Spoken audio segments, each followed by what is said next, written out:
Bismillahirrahmanirrahim. Assalamualaikum warahmatullahi wabarakatuh. Innal hamdalillah wassalatu wassalamu ala Rasulillah wa ala alihi wa sahbihi wa man tabi'ahum bi ihsan ila yaumil qiyamah.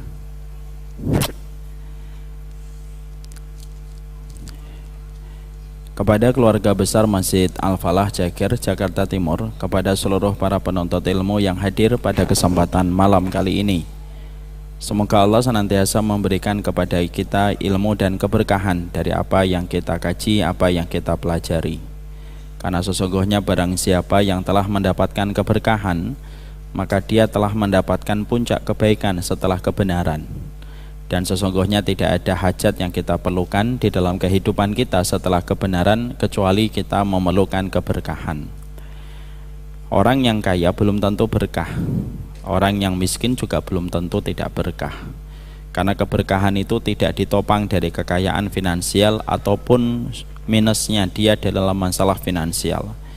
Tetapi sesungguhnya keberkahan itu yang menjadikan kita mendapatkan ketaatan di dalam setiap perjalanan kehidupan kita. Inilah yang menjadikan kita selalu senantiasa berdoa.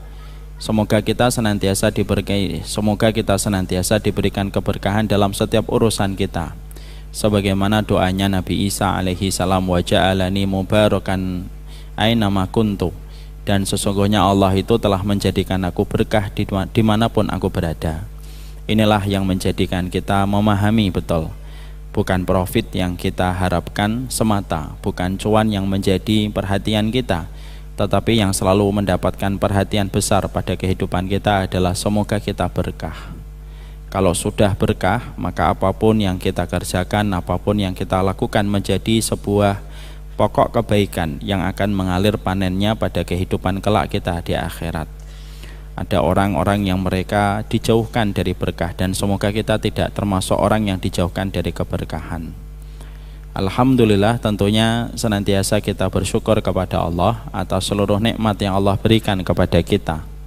Siapapun yang ingin mendapatkan husnul khatimah, tidak mungkin kecuali dia senantiasa memberikan kesyukuran di dalam perjalanan hidup. Kesyukuran itu memang tidak mudah, karena kesyukuran itu perjalanannya panjang, tidak sebagaimana kesabaran. Biasanya sabar itu kita berikan kalau kita sedang menghadapi goncangan, tetapi kesyukuran itu kita berikan ketika kita sedang mendapatkan kelapangan dan kemudahan. Padahal perjalanan manusia selalu didominasi dengan kemudahan dibandingkan dengan kesulitan. Inilah yang menjadikan kita faham sabar itu short term, biasanya pendek, hanya berdasarkan ketika kita sedang menghadapi cobaan. Tetapi kesyukuran itu panjang sekali, di mana kita memberikan kesyukuran dalam setiap perkara. Biasanya manusia itu lebih pandai bersabar dibandingkan di dalam dia bersyukur. Karena sabar itu kita menghadapi cobaan di mana pilihannya tidak banyak. Kalau tiba-tiba antum menghadapi satu persoalan, tiba-tiba dililit utang, maka saat itu maka yang dihadapi kondisinya cuma satu pilihan, sabar atau tidak sabar. Kalaupun tidak sabar, kerugian pun tidak akan hilang. Makanya pilihan kalau kita sedang menghadapi cobaan itu sedikit, sehingga akhirnya banyak orang lebih memilih sabar, karena pun kalau dia marah-marah dan murka pun tidak akan mengembalikan kerugian yang dia dapatkan. Beda dengan kelapangan. Kelapangan itu memberikan kepada kita banyak opsi dan banyak keadaan pilihan yang terkadang menjadikan kita justru tidak mampu untuk bersyukur dengan begitu gampang. Maka inilah yang menjadikan kita faham. Maka sesungguhnya kenapa Allah itu memberikan contoh lewat Nabi Muhammad, bagaimana Nabi Muhammad itu selalu berdoa diberikan kekuatan untuk bersyukur, karena pada dasarnya syukur itu perkara berat, dan semoga kita senantiasa dimasukkan pada deretan hamba yang bersyukur kepada Allah. Amin insyaallah. Kita akan melanjutkan perjalanan kita membahas tentang salah satu ayat. Di dalamnya ada sebuah doa yang dimulai dengan kata Rabbana. Mari kita mulai dengan kita menghafalkan bersama-sama doa Rabbana yang ada pada surat Ali Imran ayat 191. Rabbana ma khalaqta hada batila subhanaka fakina adzabannar. Sudah hafal doanya? Mari kita ulangi lagi. Rabbana, terus ma khalaqta hada batila subhanaka fakina adzabannar. Ini merupakan surat Ali Imran 191. Dan mari kita melanjutkan apa yang terkandung pada ayat ini supaya menghadirkan hati kita di dalam kita berdoa. Kita betul-betul memiliki ilmu pada setiap untaian doa yang kita ucapkan ketika kita mengatakan Rabbana ma khalaqta hadza batila subhanaka fakina adzabannar. Kita tentunya memahami pada poin yang pertama yang telah kita sampaikan pada pekan lalu, bahwasanya surat Ali Imran 191 memberi arti kepada kita bahwasanya mengeksekusi keimanan, merealisasikan keimanan itu adalah bagaimana ketika kita senantiasa melihat setiap ciptaan Allah dikembalikan kepada penciptanya. Kita tidak boleh menjadi sekuler di dalam kehidupan kita ketika kita hanya melihat Allah pada saat kita beribadah, pada saat kita memasuki bulan Ramadan, ataupun ketika kita melakukan umrah ataupun haji. Adapun selain itu kita tidak melihat Allah. Ulul albab, orang yang pintar lagi, mereka merenung dan mengambil inti. Merekalah orang yang paling mampu menangkap setiap proses penciptaan alam yang Allah berikan pada kehidupan kita. Ketika dunia ini dijadikan panggung kita berjalan dan menjalani kehidupan, maka sesungguhnya tidak ada proses penciptaan kecuali kembalinya kepada Allah. Apa yang tercipta, apa yang berubah, apa yang menjadi musibah, semuanya itu kembali kepada Allah. Sehingga orang yang beriman itu simpel, tidak ada satu kejadian kecuali dia mengembalikan itu sebagai bentuk muhasabah dan evaluasi dirinya dengan Allah. Ketika dia melihat gempa, dia tidak hanya melihat gempa itu gesekan lempeng bumi, tapi melihat bagaimana Allah menggesekkan lempeng bumi yang terjadi kepada kehidupan sampai menimbulkan korban. Ketika terjadi tsunami, maka dia tidak hanya melihat itu sebagai fenomena alam, tetapi dia melihat kenapa ada letupan di dasar lautan sampai menimbulkan gelombang yang besar, dan gelombang ini sampai menyapu pada daratan. Semua itu menjadikan dia mengembalikan semuanya kembali kepada Allah.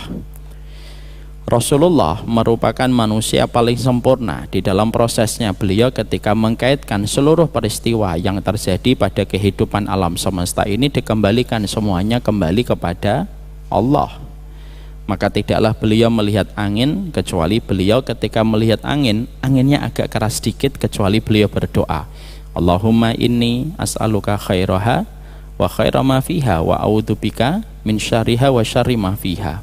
Ya Allah, sesungguhnya aku meminta kebaikan dari angin ini dan kebaikan yang ada pada kandungan angin ini, dan aku berlindung dari keburukan angin ini dan keburukan apapun yang dikandung di dalamnya.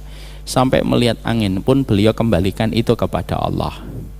Melihat mendung sebagaimana di dalam surat Al-Ahqaf 24, falamma ra'ahu aridum mustaqbila awdiyatihim qalu hadza aridum mumtirna bal huwa mastajaltum bih. Ketika beliau melihat mendung, maka beliau itu melihat mendung dari kacamata keimanan, bahwasanya jangan-jangan mendung ini merupakan adab yang Allah segerakan menimpa kepada kehidupan manusia. Sampai akhirnya Rasulullah kalau melihat mendung dalam kondisi gelisah.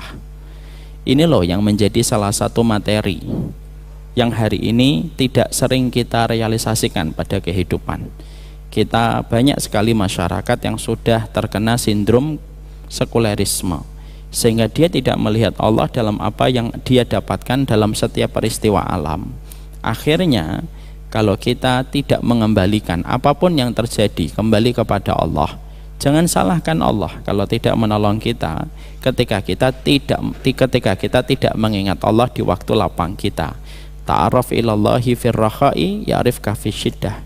Kenali Allah di waktu lapangmu, pasti Allah akan mengenali kamu di waktu sempitmu. Dan bagaimana kita mengenali Allah? Mengembalikan setiap proses penciptaan saja tidak dikembalikan sama Allah. Makanya sampai kita nikah, melihat istri saja dikembalikan sama Allah. Makanya Bapak kalau kita habis nikah, kira-kira 40 tahun yang lalu lah bapak-bapak ini nikah. Pak Hiban berapa lama nikah? 31 tahun, Masya Allah. Pak Hiban ketika baru menikah, maka ketika kita menikah syariatnya apa? Datang ke istri kita setelah mengucapkan ijab qabul. Qabiltu nikahaha wa taswizaha bimahrin madkurin halan. Masya Allah, saya masih hafal. Masih bisa ini. Maka ketika kita nggak bercanda. Sampai mana tadi? Makanya sampai kita ketika habis menikah, kan kita disuruh untuk mendatangi istri kita. Emang langsung Ustadz? Bukan. Tapi kita mengecup keningnya dan kita mengucapkan Allahumma inni as'aluka khairaha ma khaira ma jabaltaha 'alaiha wa a'udzubika min syarriha wa syarri ma jabaltaha 'alaiha. Ya Allah, aku minta kebaikan dan kebaikan apa yang ada di wanita ini, dan aku memohon perlindungan dari keburukan wanita ini dan keburukan yang ada di dalamnya. Loh, sampai melihat wanita pertama kali pun harus dikembalikan kepada Allah. Ini kelihatan dari pandangannya bapak-bapak dulu tidak mengucapkan doa ini, kelihatan. Semoga bapak-bapak diampuni dosanya oleh Allah. Itulah yang menjadikan kita paham syariat sunnah itu syariat sempurna, head to head dengan materialisme, Pak, head to head dengan kalangan sekulerisme. Makanya kalau kita berhasil mengembalikan segala sesuatu dikembalikan kepada Allah, ketika kita mengikis virus materialisme, sekulerisme pada kehidupan kita, maka pasti Allah akan turun membersamai kita, sebagaimana kita senantiasa mengembalikan apapun yang kita dengar, apapun yang kita lihat, kita kembalikan kepada Allah. Yang paling mengkhawatirkan hari ini di tengah kehidupan keluarga kita, di tengah kehidupan bermasyarakat kita, itu apa? Memang paham sekulerisme ini sudah demikian parah, ibarat penyakit. Maka penyakit ini sudah stadium 3 sampai stadium 4. Akhirnya banyak masalah tidak dikembalikan kepada Allah. Kalau masalah tidak dikembalikan kepada Allah, ketika melihat alam, ketika melihat keindahan tempat wisata, lalu melihat segala sesuatu tidak dikembalikan kepada Allah, hati yang tidak terbiasa mengembalikan sesuatu kepada Allah, hati itu tidak akan bisa menyelesaikan setiap masalah dan setiap ujian yang Allah kirimkan pada kehidupan. Gimana mau selesai? Wong kita terbiasa melihat segala sesuatu tidak ada hubungannya dan tidak ada korelasinya dengan Allah kok. Bapak bisa perhatikan, kenapa masyarakat Palestina hari ini menjadi guru besar pada kehidupan tauhid dan iman, Pak? Kalau kita jujur, mungkin rumah Quran kita jauh lebih banyak daripada rumah Quran yang ada di Gaza. Kalau kita mau jujur, mungkin jumlah masjid kita lebih banyak daripada jumlah masjid yang ada di Gaza. Tapi kenapa masyarakat Palestina diberikan oleh Allah sebuah contoh terbaik, bagaimana mereka memiliki sebuah sandaran yang begitu kuat kepada Allah. Bahkan Pak, puncak keridhaan masyarakat Palestina, terutama yang tinggal di sekitar Gaza, mereka itu sudah tidak lagi menghujat Yahudi kalau mereka mendapatkan korban dari keluarganya, tapi mereka selalu berdoa kalau mereka mendapatkan korban dari keluarga yang mereka cintai. Apa doanya mereka? Apa ucapan mereka? Hasbunallah wa ni'mal wakil. Sudah tidak melaknat Pak mereka, Pak, walaupun mereka boleh melaknat atas perlakuan Yahudi laknatullah alaihim.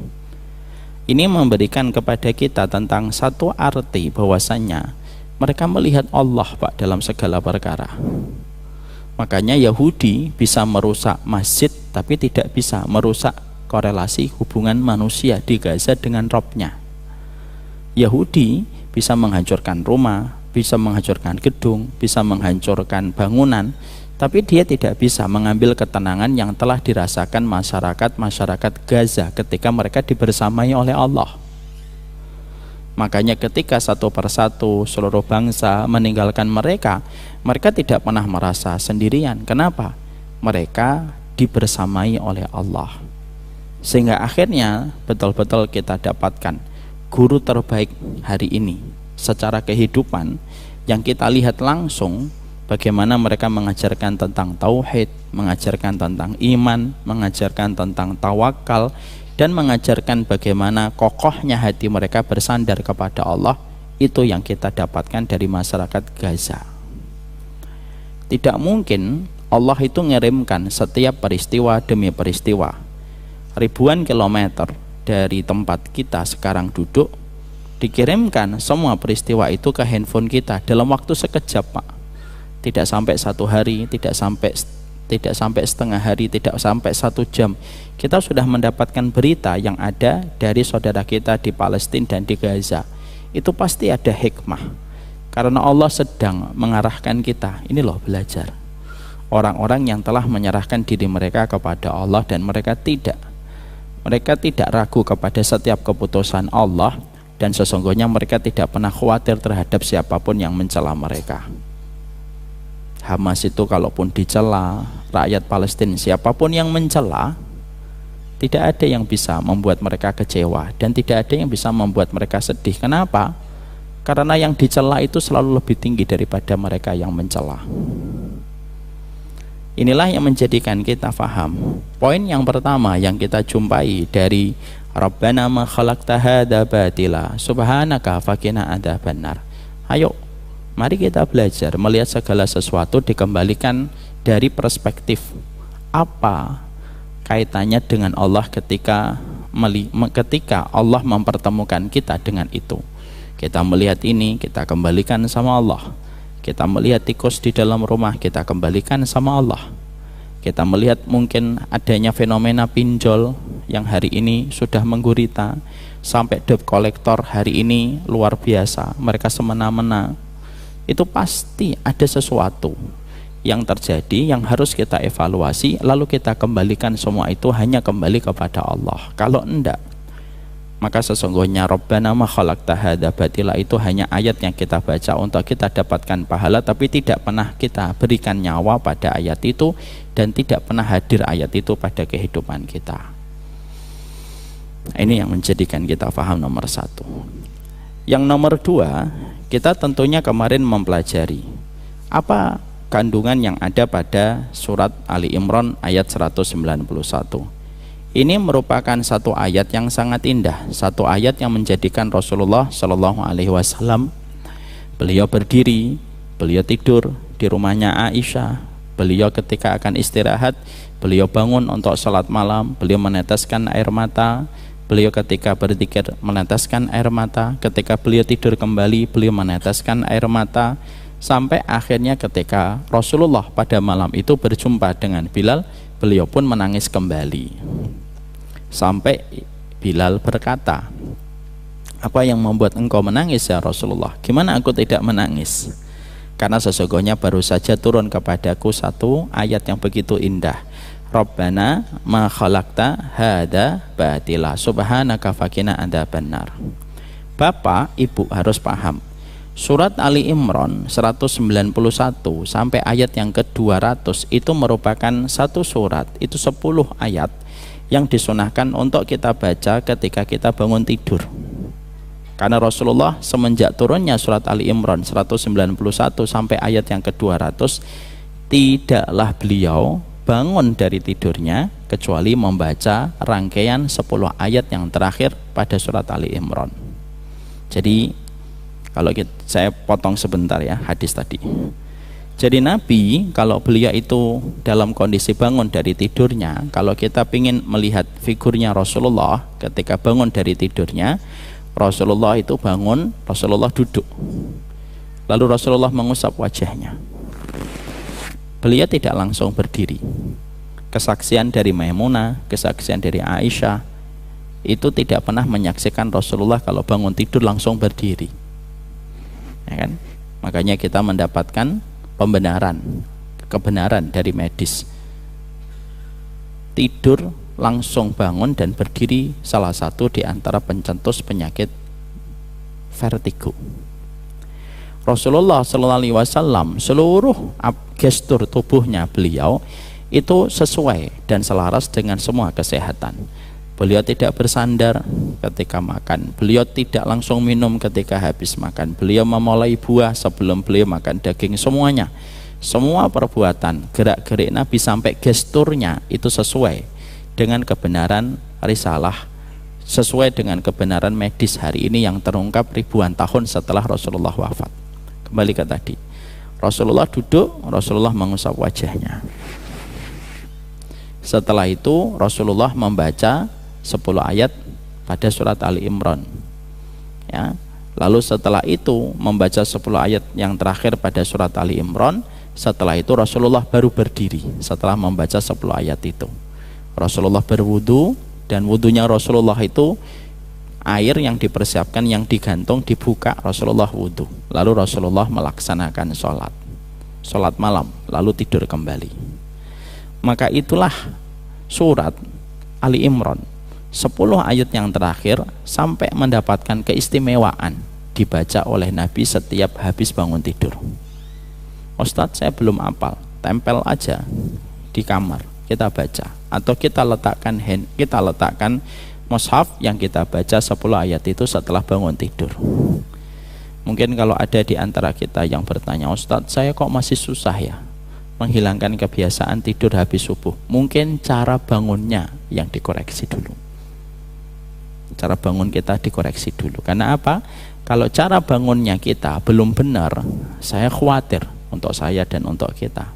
Kita khawatir bahwasanya setan itu masih menempel dengan ikatan 3 yang dia berikan kepada setiap manusia ketika menjelang tidur.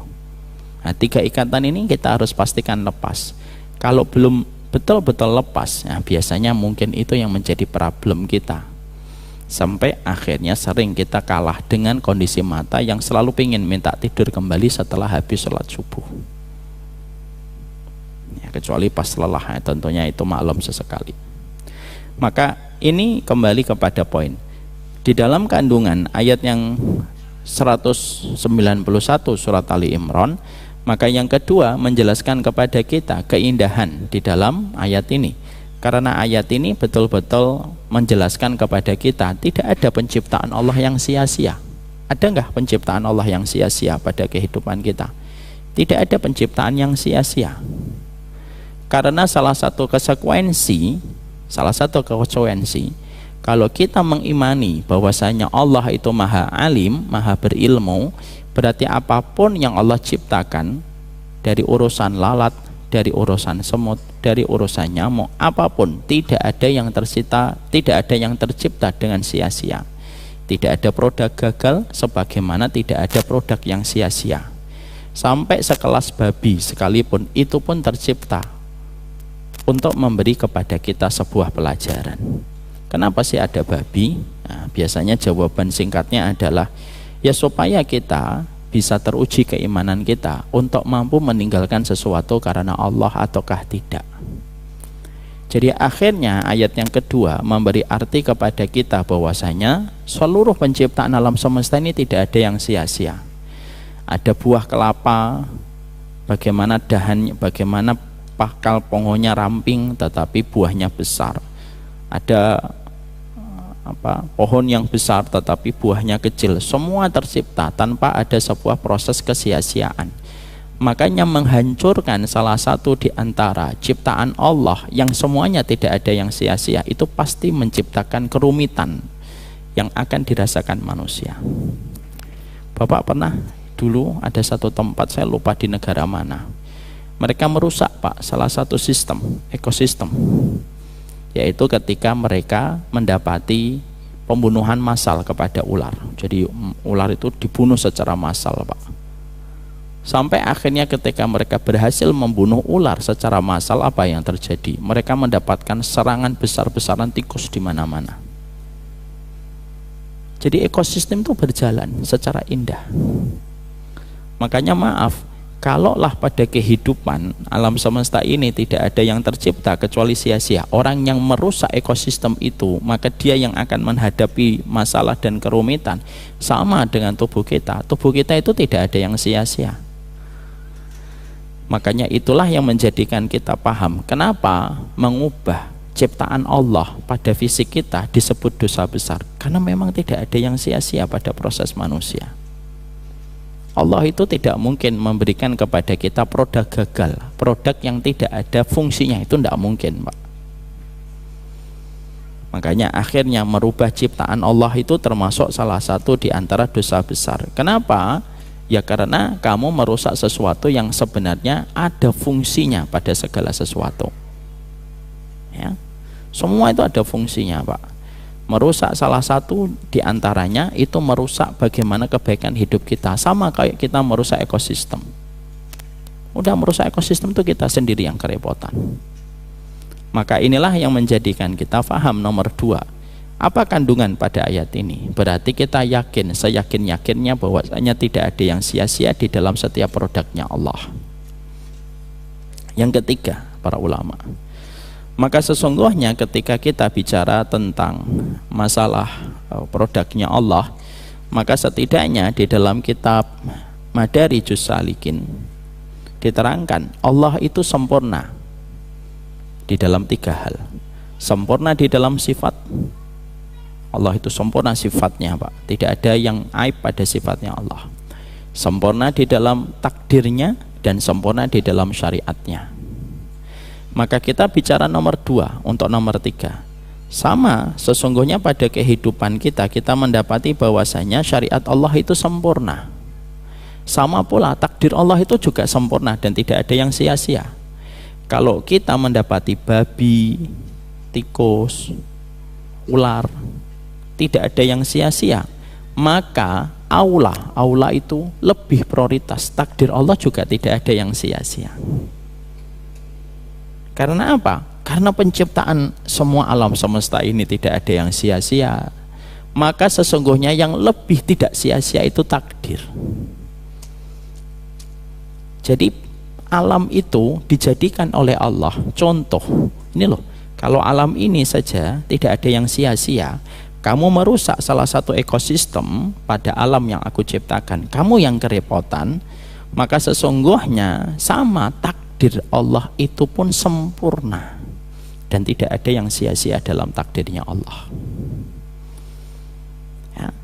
Makanya kita mendapatkan dan kita menjumpai Allah tidak mungkin memberikan produk cacat pada kehidupan manusia, karena produk cacat itu hanya dilahirkan dari zat yang cacat, yang melahirkan produk cacat. Tidak ada produk cacat. Makanya maaf ya, ada di antara bapak dan ibu mendapatkan titipan anak berkebutuhan khusus, Down syndrome, cerebral palsy kayak kedua kakak saya. Itu bukan produk cacat. Kita saja yang belum paham cara membaca keistimewaan pada setiap apapun yang Allah berikan kepada manusia. Makanya maaf ya, orang bisa mengatakan, oh ini cacat karena kamu tidak jadi orang tua. Coba jadi orang tuanya, kamu akan menganggap sempurna. Karena memang pada dasarnya tidak ada produk gagal. Dan ini salah satu di antara hal yang kita harus paham. Kita harus mengimani bahwasanya penciptaan Allah itu sempurna dan tidak ada yang sia-sia pada proses penciptaan Allah di alam semesta. Maka yang ketiga, kata para ulama, kamu pun diwajibkan untuk mengimani dan meyakini tidak ada takdir yang berjalan kecuali takdir itu sesuai dengan semua hajat kebaikan manusia.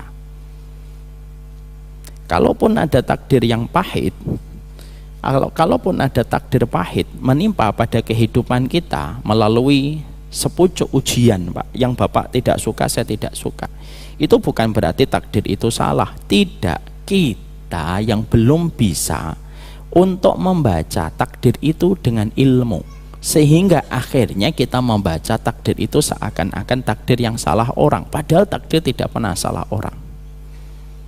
Allah itu tidak pernah salah memberikan takdir.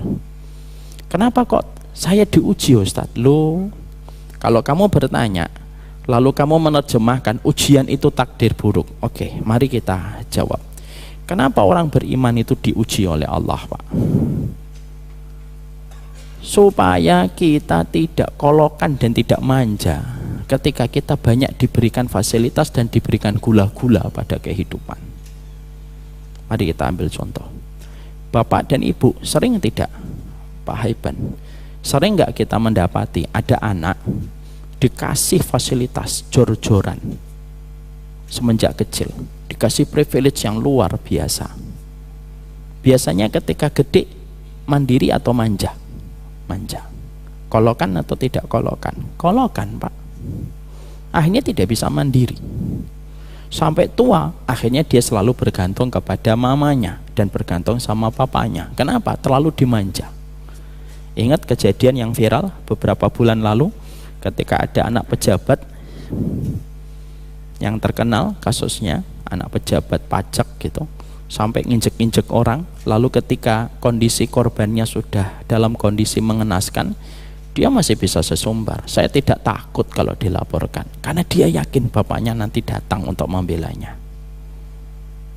Apa yang kita ambil pelajaran? Kita mendoakan semuanya baik. Kita ini orang mukmin, tidak boleh merasa lebih baik. Tapi dari kejadian itu kita ngambil sebuah perkara penting. Anak itu kalau terlalu dimanja, itu yang terjadi malah justru tidak mandiri. Dia kolokan, tidak struggling, tidak berjuang. Kenapa? Terbiasa mendapatkan kemudahan dari semenjak kecil. Ya atau tidak? Apa kata psikolog, Pak, hari ini dalam pendidikan, Pak? Jangan dimanja, Pak. Anak itu jangan dimanja. Kalau dia jalan jatuh, biarin. Kalau anak sakit, kata dokter, udah nggak usah dikasih langsung antibiotik, biarkan tubuhnya itu bertransisi dengan virus dan tahu cara bagaimana mereka itu menghadapi virus. Kan banyak dokter yang masih lurus, Pak, yang tidak langsung memberikan antibiotik kalau anak itu sakit. Kenapa? Karena anak itu harus dilatih kekebalannya. Kenapa ada dokter anak sekarang ngomong kayak gitu?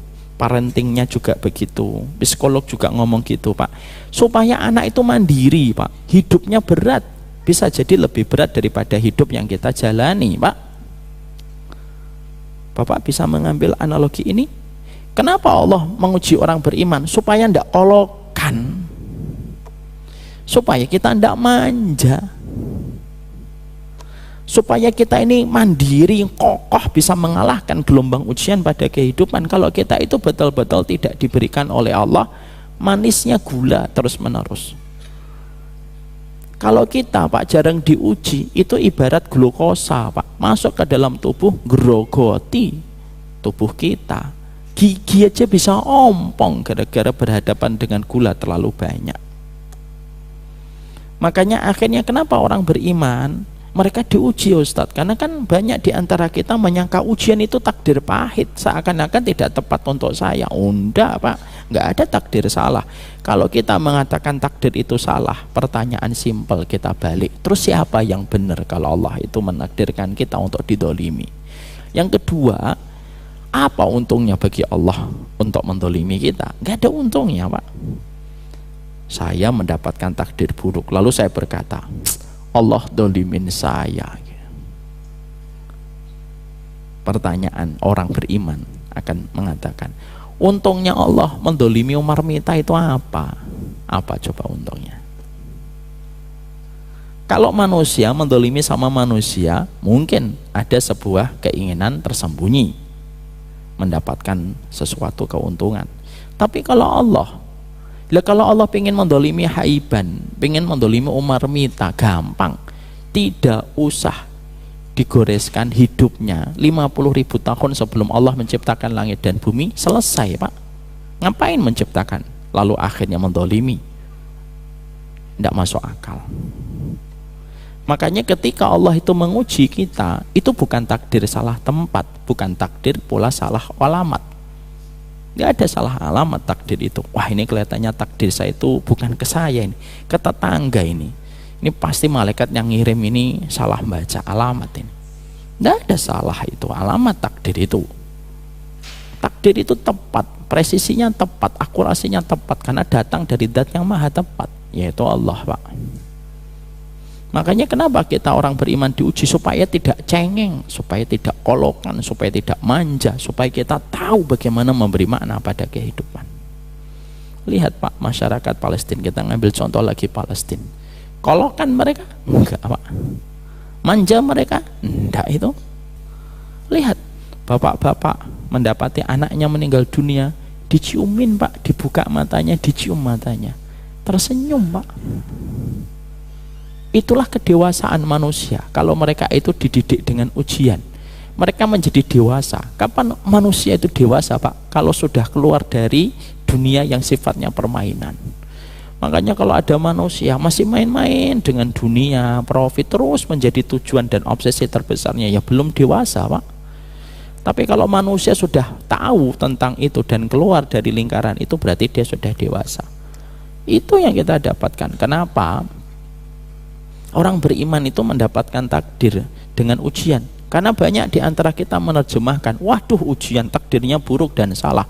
Enggak ada yang salah dalam takdir Allah. Supaya kita tidak kolokan, Pak.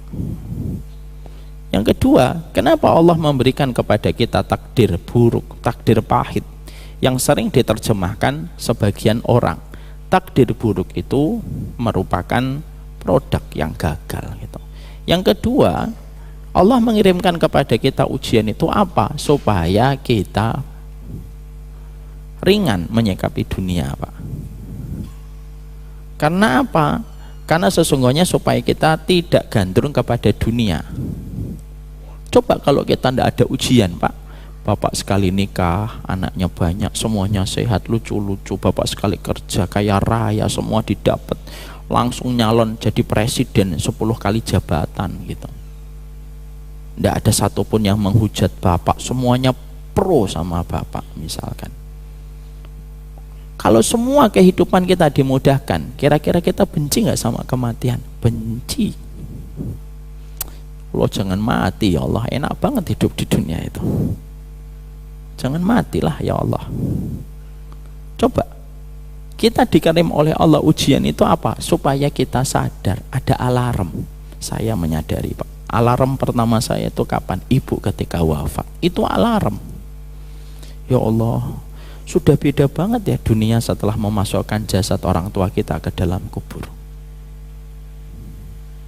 Akhirnya kita tahu, oh ujian itu bukan produk takdir yang gagal. Ujian itu merupakan caranya Allah supaya kita tidak gandrung dan jatuh cinta kepada urusan dunia. Karena kalau sudah gandrung dengan urusan dunia, susah kita melakukan ketaatan. Makanya Rustum pernah bertanya, kenapa kita tidak menang lawan sahabat Muhammad? Gimana kita mau menang Rustum? Yang kita hadapi itu kaum yang mencintai kematian sebagaimana kita mencintai kehidupan. Karena apa? Goncangan demi goncangan itu menjadikan mereka menjadi kokoh, Pak. Akhirnya mereka melihat mati itu ya hidup, kehidupan kan. Bukan hanya orang tua, Pak. Sampai anak-anak pun ngomong gitu. Nggak takut Israel? Enggak. Nanti kalau mati, enak mati ketemu saudara-saudara yang sudah wafat duluan. Coba, itu omongan polos anak 7 tahun, Pak. Saya pengen ketemu nanti bapak ibu saya. Loh, seindah itu nggak direkayasa, Pak. Dan itu tidak ada proses adegan yang dibuat-buat. Ayo nanti ngomong gini ya, 3, 2, 1, action. Nggak ada. Makanya akhirnya tidak ada produk Allah yang gagal yang terjadi pada kehidupan kita. Karena apa? Allah itu indah, indah ciptaannya, indah pula takdirnya, Pak. Dan tidak boleh dipisah-pisah dong. Kamu mencintai keindahan alam, tapi kamu tidak mencintai takdirnya Allah. Yo, itu pincang kamu. Takdir Allah itu sempurna. Dan pasti memberikan kepada kita berbagai macam perkara yang tidak akan kita duga ketika Allah mempersiapkan sesuatu. Pasti ada hikmahnya, Ustadz, pasti. Kenapa? Coba kita cari, Pak.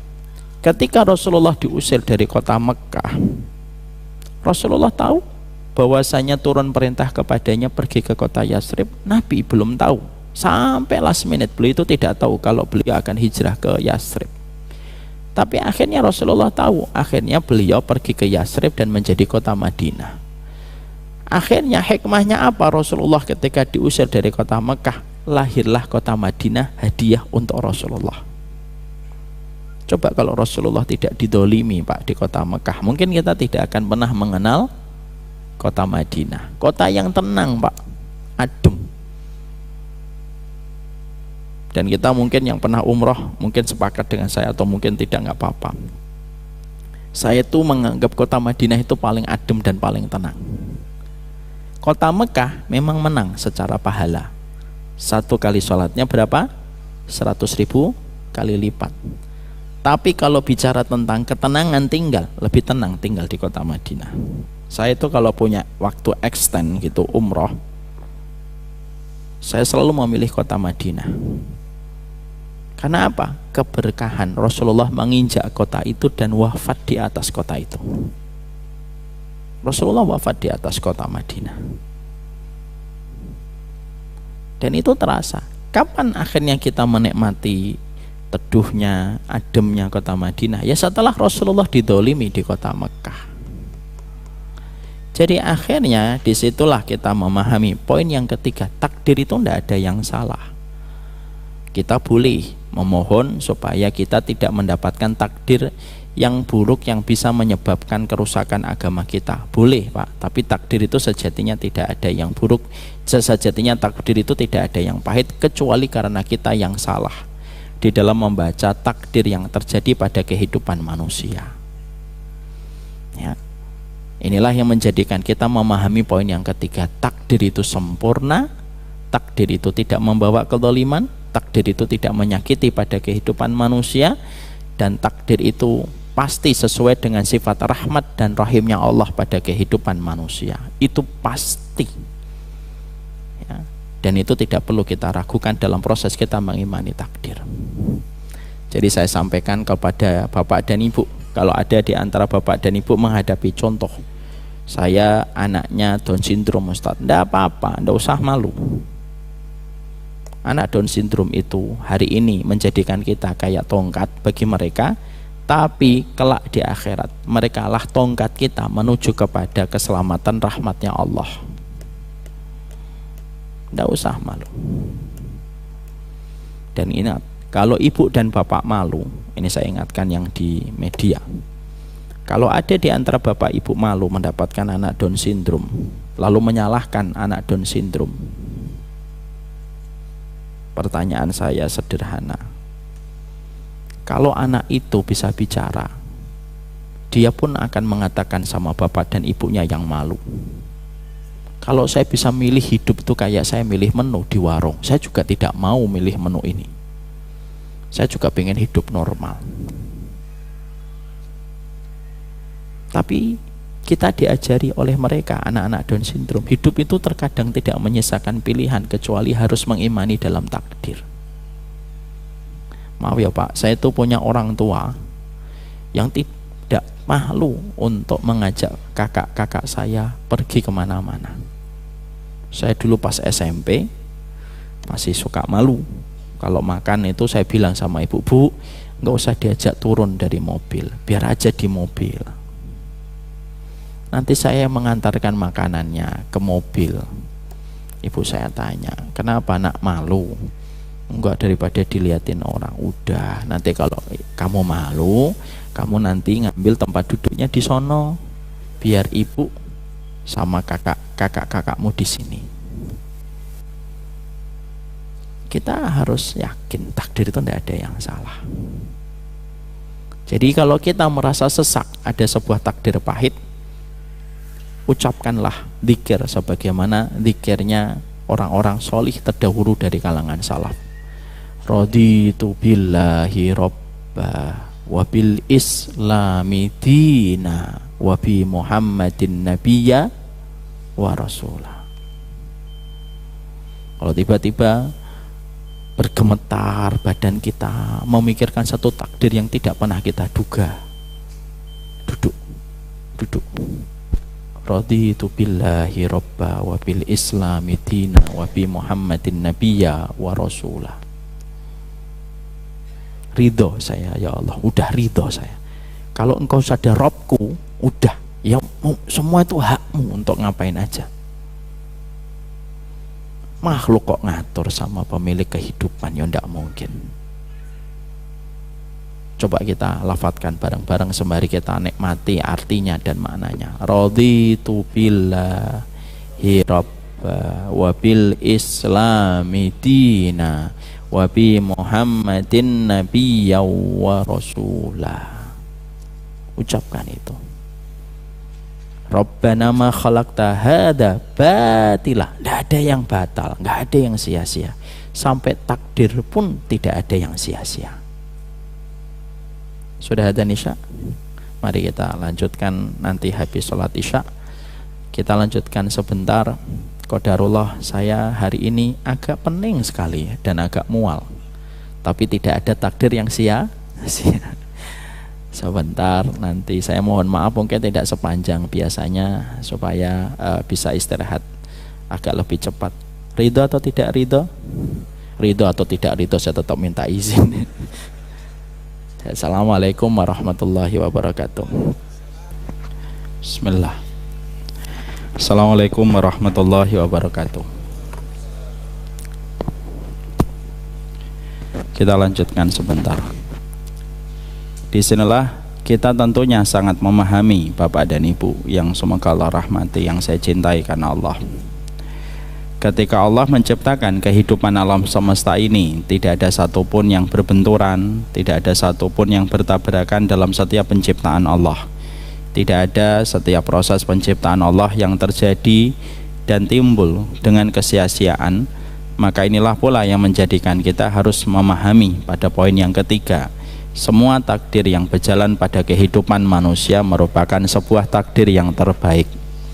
Kita tentunya harus selalu melatih hati kita, melapangkan jiwa kita untuk memahami betul bahwasanya takdir terbaik itu mengiringi pada setiap perjalanan kehidupan kita. Tidak ada satu makhluk yang paling beruntung kecuali manusia yang beriman kepada Allah. Iman dia kepada Allah itu melegakan, iman kepada Allah itu melapangkan. Sehingga setiap ujian bagi mereka yang senantiasa tahu bahwasanya setiap kejadian itu datang dari Zat yang maha sempurna, maka sesungguhnya tidak ada yang membuat kita khawatir. Kita tentunya paham, Pak. Pernah nggak kita menjumpai kehidupan alam semesta ini berantakan? Tidak pernah kita jumpai. Bumi tidak pernah bertabrakan dengan matahari, matahari tidak bertabrakan dengan bulan, bulan tidak tersedot oleh lubang hitam.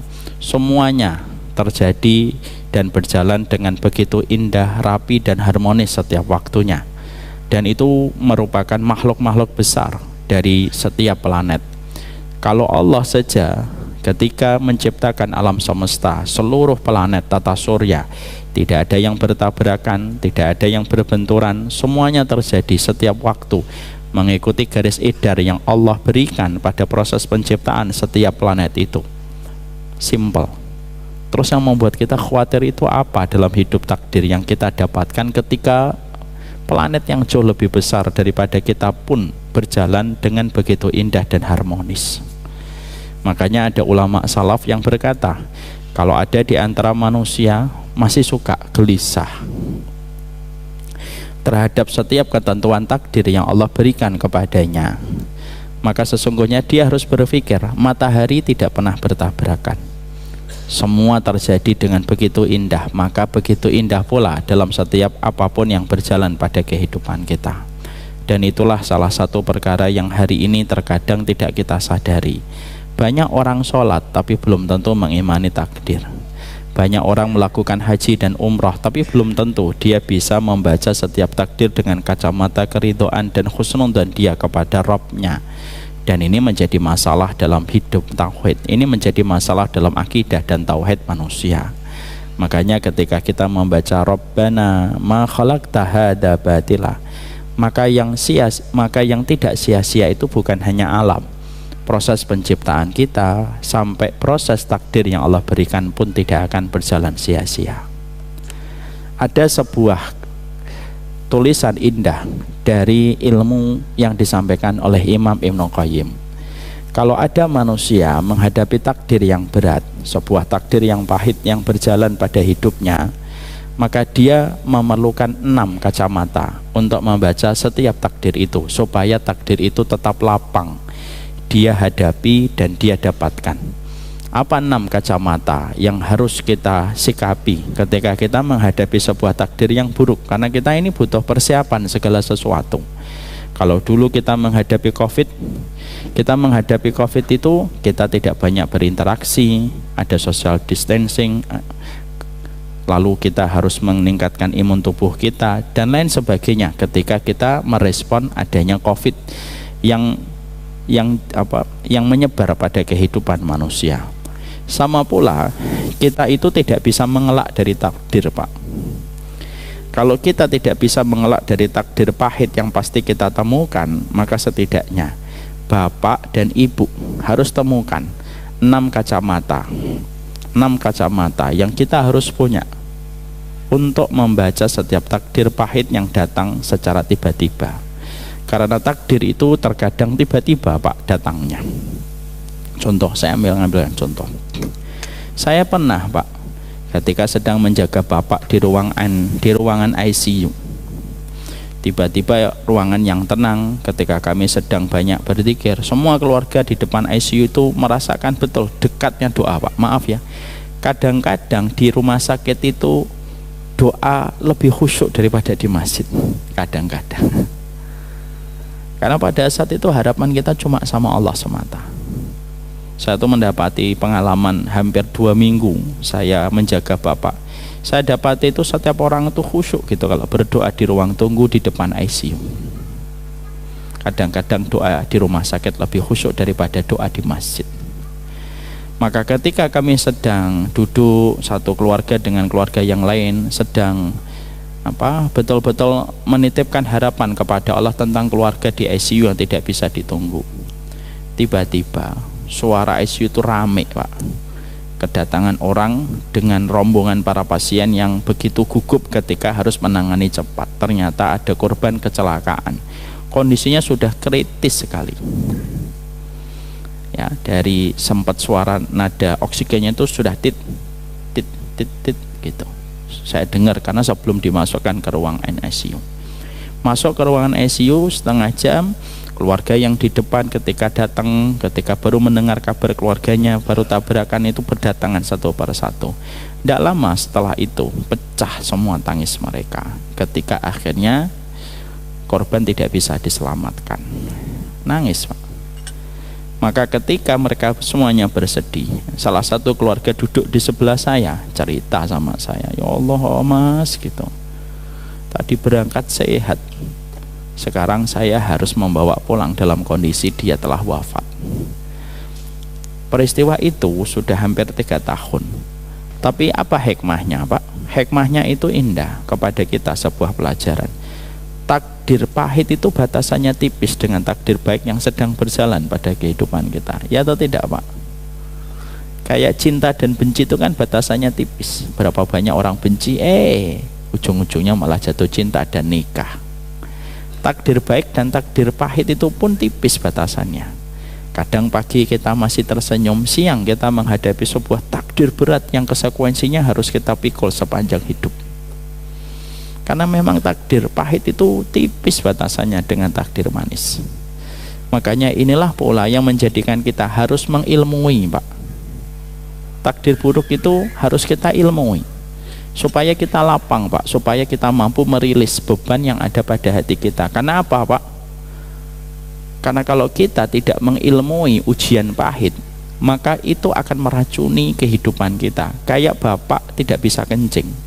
Coba kalau bapak tidak bisa merilis air seni, Pak, bapak dioperasi, Pak, dan bapak pasti kesakitan. Manusia diciptakan oleh Allah, itu di default oleh Allah. Settingannya itu gimana? Settingannya hanya menanggung beban sebentar, tidak menanggung beban lama. Itu settingan dari Allah. Saya kalau megang gelas ini 5 menit kira-kira kuat atau tidak kuat, Pak? Kalau saya mau megang gelas ini 5 menit kira-kira kuat atau tidak kuat? Kok bapak meragukan saya sih? Kuat atau tidak kuat? Kuat lah, 5 menit kuat. Kalau saya mau megang 5 jam kira-kira kuat atau tidak kuat? Tidak kuat, Pak. Pasti gemeter, Pak. Apa sih yang kita dapatkan pelajaran? Allah men-setting manusia hanya menanggung beban sebentar. Lalu manusia itu harus berilmu untuk merilis setiap beban supaya beban itu tidak merusak dirinya. Paham maksud saya, Pak? Allah menciptakan air seni kepada tubuh kita harus dikeluarin, Pak. Kalau nggak dikeluarin jadi racun buat lambung, jadi racun buat pankreas, jadi racun buat liver. Makanya kenapa di situ kita paham, Pak, kenapa iman sama takdir itu penting, Ustaz. Loh, iman sama takdir itu merilis beban pada kehidupan. Makanya akhirnya ayat ini tuh indah betul. Rabbana ma khalaqta hadza batila. Kita sedang bicara dengan Rabb penguasa alam semesta yang sangat maha baik. Ya Allah, tidak ada yang sia-sia takdirmu itu. Ciptaanmu tidak sia-sia, alam semesta tidak sia-sia, sama takdirmu itu tidak sia-sia. Makanya kita harus mengilmui gimana cara kita membaca takdir, Ustaz. Ada 6 kacamata yang harus kita pakai kalau kita membaca takdir.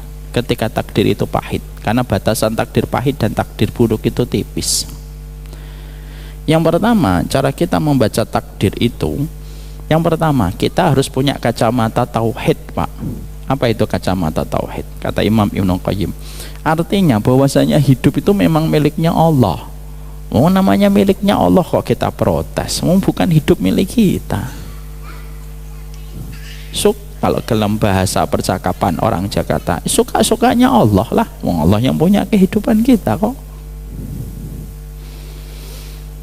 Makanya kita tidak bisa bertanya, kenapa ya Allah? Lu kok kenapa? Kamu itu makhluk kok. Dan Allah itu Khalik. Tidak ada namanya bawahan itu tanya macam-macam sama atasan. Tidak ada, Pak. Pernah nggak Bapak menemukan office boy nanya sama direksi, Pak, kenapa kantor kita ada di Halim? Ownernya akan ngomong apa? Ya terserah saya mau di Halim atau di mana. Ngapain kamu tanya-tanya tentang kantor saya ada di mana? Kamu mau ikut kerja, kalau nggak mau nggak apa-apa, Pak. Kita, Pak, nggak usah owner dengan bawahan. Maaf ya, pernah buat email Bapak-bapak? Pernah buat email? Pernah buat email, Pak? Ketika prosedur kita membuat email, biasanya contoh Gmail, biasanya kita ngisi first name, last name. Setelah itu kita membaca aturan yang diajukan oleh Gmail, ya atau tidak? Aturannya yang panjang itu loh, Pak, yang tidak pernah kita baca. Satu, bahasa Inggris. Yang kedua nggak paham, Pak. Yang ketiga pengennya cepet, Pak. Lalu tombol di bawahnya apa? Accept sama apa? Decline.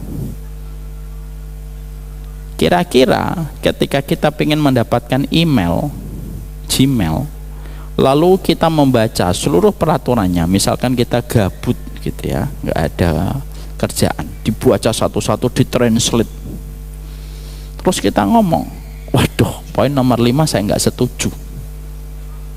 Terus kita nelpon Gmail yang kantornya di Singapura, Pak, Gmail kah ini? Ya, Gmail. This is Gmail office? Yes, this is Gmail office. Biasanya si perempuan, Pak, yang jawab. I want talk about something. Yes, please. Gitu. Maka kita ngomong, di peraturan email kamu, poin yang kelima saya tidak setuju. Kira-kira apa yang dikatakan oleh kantor besar Gmail, Pak? Ya kalau tidak setuju ya tidak apa-apa, cari provider email lainnya.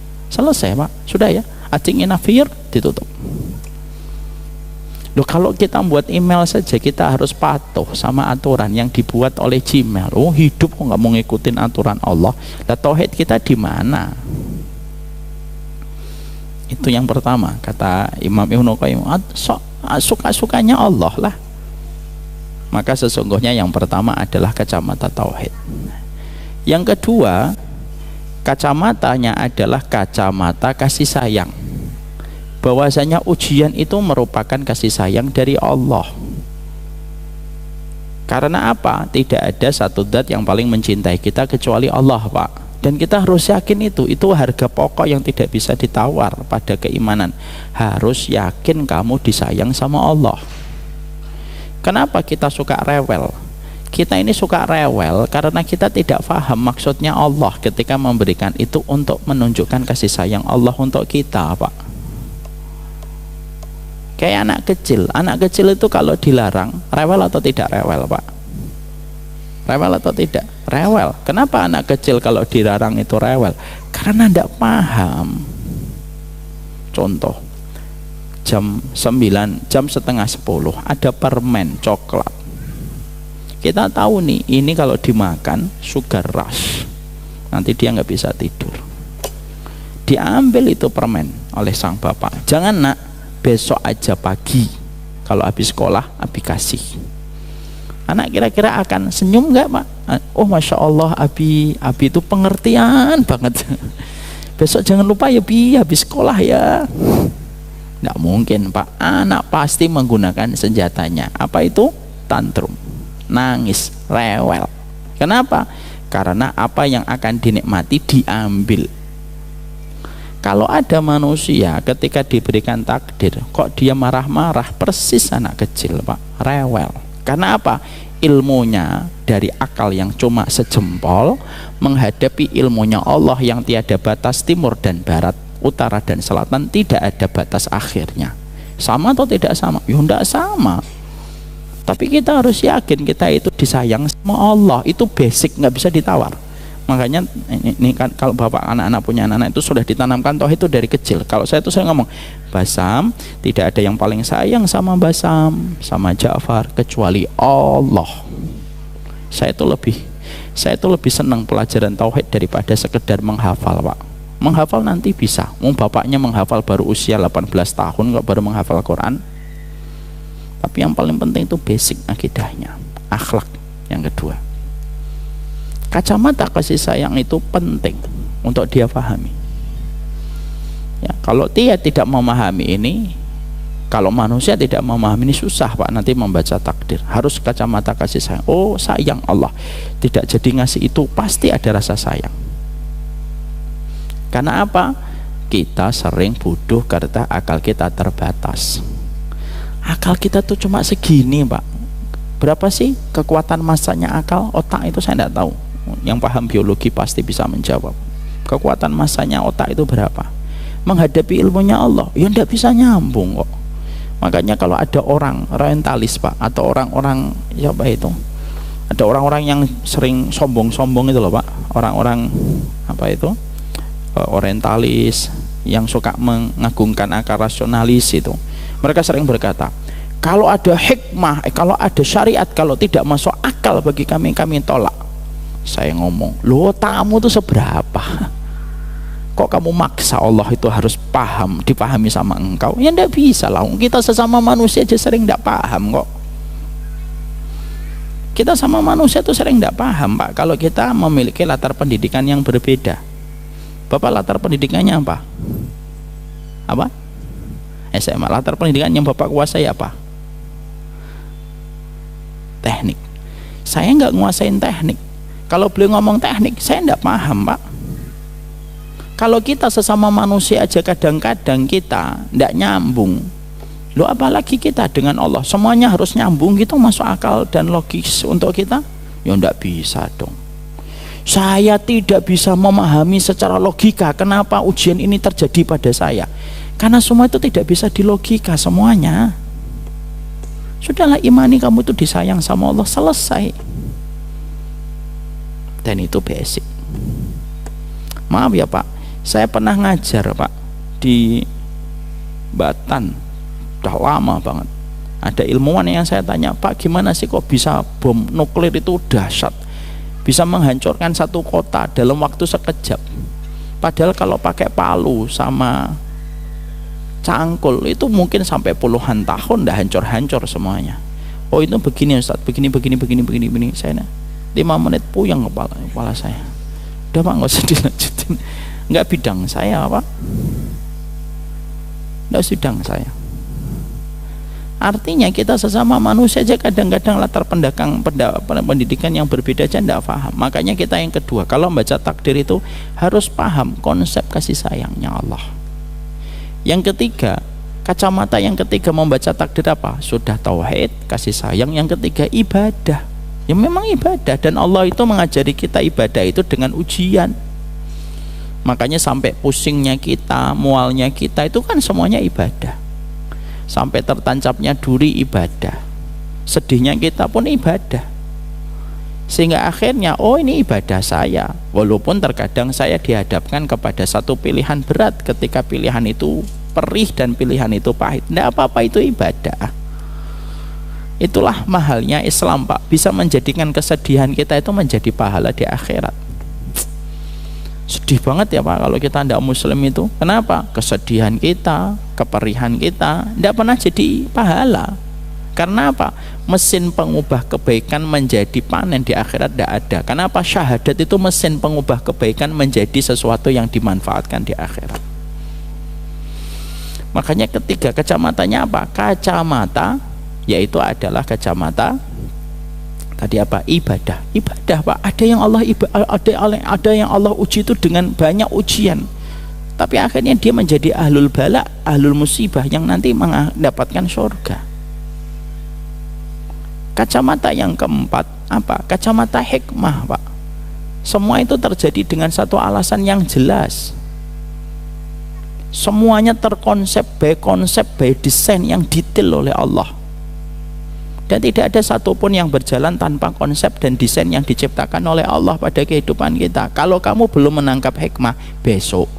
Kalau belum ketemu hikmah besok, lusa. Kalau belum ketemu hikmahnya lusa, pekan depan. Kalau belum tentu pekan depan, mungkin tahun depan. Tapi pasti ada. Karena apa? Tidak mungkin berjalan tanpa hikmah. Proses ketika adanya mendung di langit, itu semuanya terjadi dengan hikmah. Adanya lebah ketika mengambil putih, semua terjadi dengan hikmah. Maka semua yang terjadi pada kehidupan kita pun tidak lepas dari hikmah. Demi Allah, hikmah itu terbaik. Dan Allah tidak mungkin menggelar kehidupan manusia tanpa Allah menitipkan kepada setiap pagelaran episode manusia tanpa hikmah. Mustahil itu terjadi. Kenapa? Karena salah satu konsekuensi sifat hakimnya Allah itu hikmah selalu ada dalam setiap peristiwa. Ada satu kisah seorang syekh besar menceritakan di YouTube. Ada seorang ikhwan gagal melamar satu akhwat. Sudah melamar akhwat, gagal menikahi, tinggal 3 hari Pak, tiba-tiba diputus secara sepihak Pak oleh gimana itu rasanya? Rasanya gimana Ustaz? Ya saya nggak tahu, maaf saya belum pernah kayak gitu. Rasanya porak-poranda.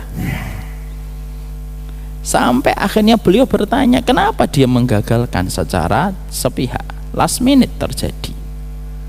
Sampai akhirnya dia mencoba untuk berdamai dengan perasaan di hatinya. Tapi terus dia merasa kehilangan gitu. Dan dia menganggap akhwat itu baik. Kok tiba-tiba bisa gitu berubah itu? Kenapa? Sampai akhirnya tidak lama setelah itu akhwat itu menerima pinangan dan khitbah dari seorang laki-laki. Oh tambah hancur Pak. Loh nikah dia sama ikhwan lain. Dukun bertindak Ustadz, maaf Pak, kejadiannya di Saudi bukan di Indonesia. Maka akhirnya dia nikah sama ikhwan lain. Setelah menikah berjalan agak lama gitu, barulah terungkap hikmahnya Pak. Tiba-tiba dia mendengar dari kerabat dari wanita ini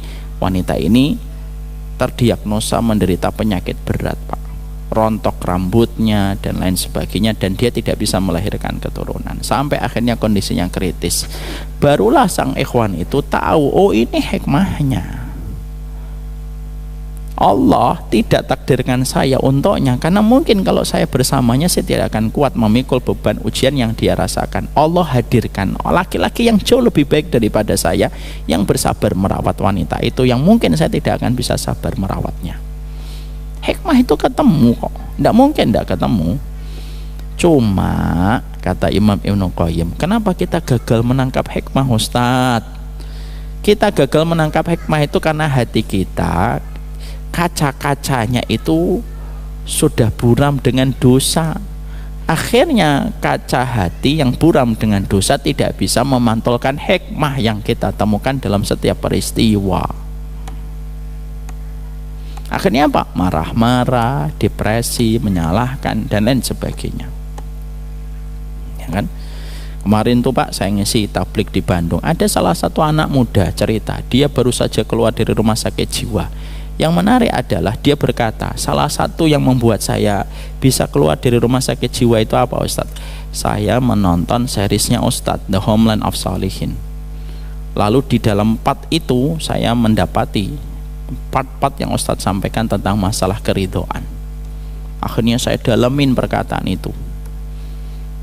Lalu akhirnya sekarang beliau masuk ke ITB Pak.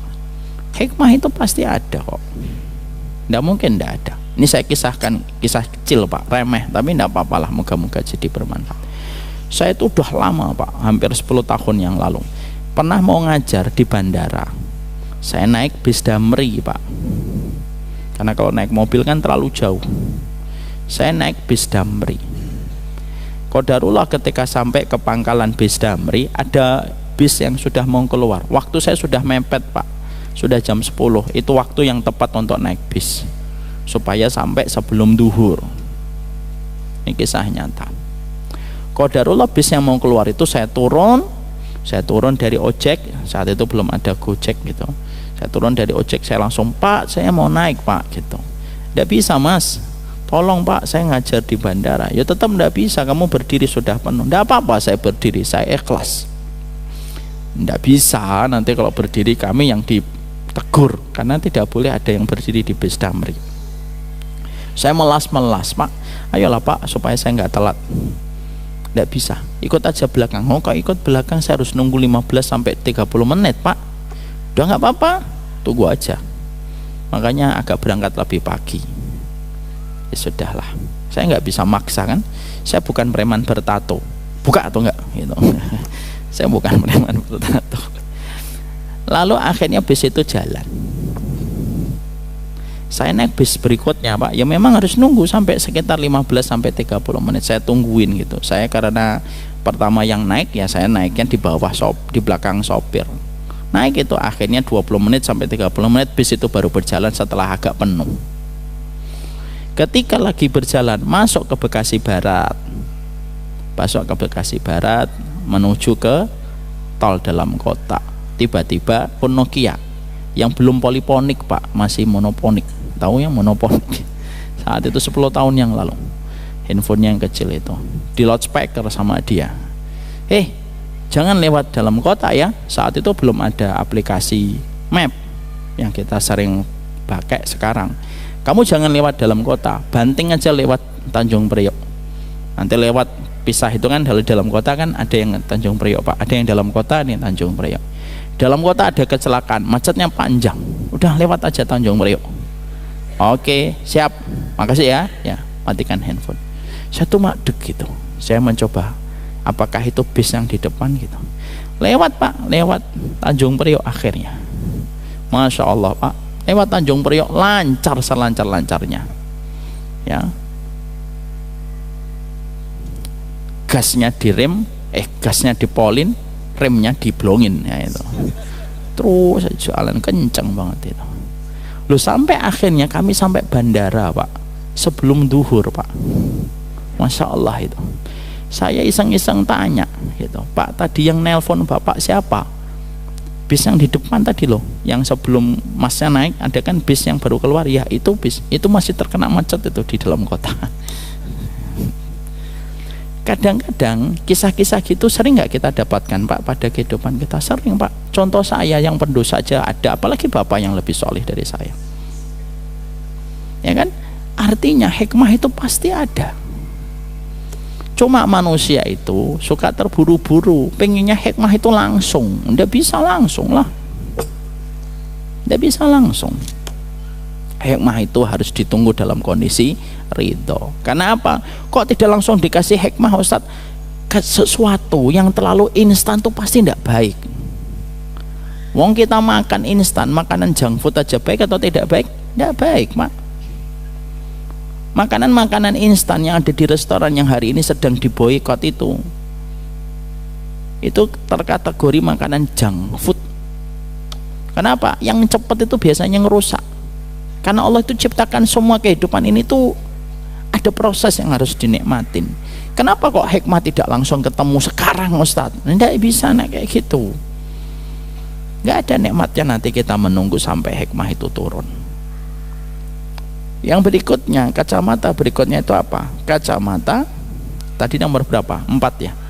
Yang kelima, kacamata apa yang kita dapatkan kalau kita membaca setiap takdir buruk? Kacamata pujian, bahwasanya kita tetap memuji kepada Allah. Karena apa? Allah itu memang berhak dipuji dalam setiap hal. Dan yang keenam, kacamata keadilan. Apa itu kacamata keadilan? Tidak mungkin Allah itu tidak adil. Kalau kamu diuji, orang lain pun diuji. Jangan kamu ngerasa aku adalah laki-laki paling tragis dalam hidup. Alah, ada yang lebih tragis dari dirimu. Makanya kata Imam Ibnu Qayyim, dipakai dong kacamata keadilan itu, dipakai. Karena apa? Tidak mungkin Allah itu tidak adil. Maaf ya, orang yang kafir aja diuji sama Allah sebagai konsekuensi peserta panggung dunia. Karena panggungnya dunia, kamu pesertanya, ya kamu harus menghadapi setiap ujiannya, walaupun kamu kufur sekalipun. Makanya Allah meletakkan keadilan. Ada yang diuji istri, ada yang diuji anak, kan beda-beda. Pasti akan diuji oleh Allah. Tidak ada yang nggak diuji oleh Allah. Dan itu yang menjadikan kita paham poin yang ketiga. Allah itu hikmahnya luar biasa. Allah itu tidak ada yang sia-sia. Sampai dalam masalah takdir pun tidak ada yang batila. Jadi nanti kalau Bapak membaca Rabbana ma khalaqta hadza batila, sifatnya Allah sempurna, takdirnya Allah sempurna, syariatnya Allah pun Allah sempurna. 3 perkara itu yang disebutkan Imam Ibnu Qayyim. Semoga kita faham, semoga kita mengerti. Ustadz, gimana ya tentang suami saya? Itulah takdir terbaik. Dia adalah laki-laki yang Allah takdirkan kepadamu dan telah dituliskan 50.000 tahun sebelum Allah menciptakan langit dan bumi. Berarti tidak main-main. Gimana dengan istri saya, Ustadz? Itulah wanita yang Allah telah tuliskan namanya 50.000 tahun sebelum Allah menciptakan langit dan bumi. Berarti tidak main-main jodoh kita.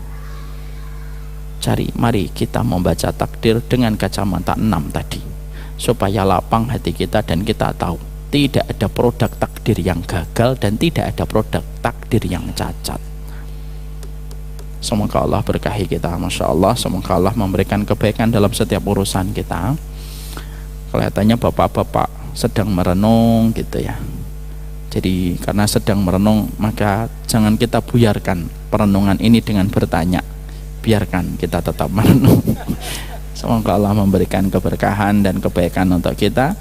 Ini yang dapat saya sampaikan. Saya mohon maaf mungkin tidak membuka pertanyaan. Insya Allah kita lanjutkan. Apa poin yang keempat, 5, 6, 7, 8? Masya Allah ya, 1 ayat.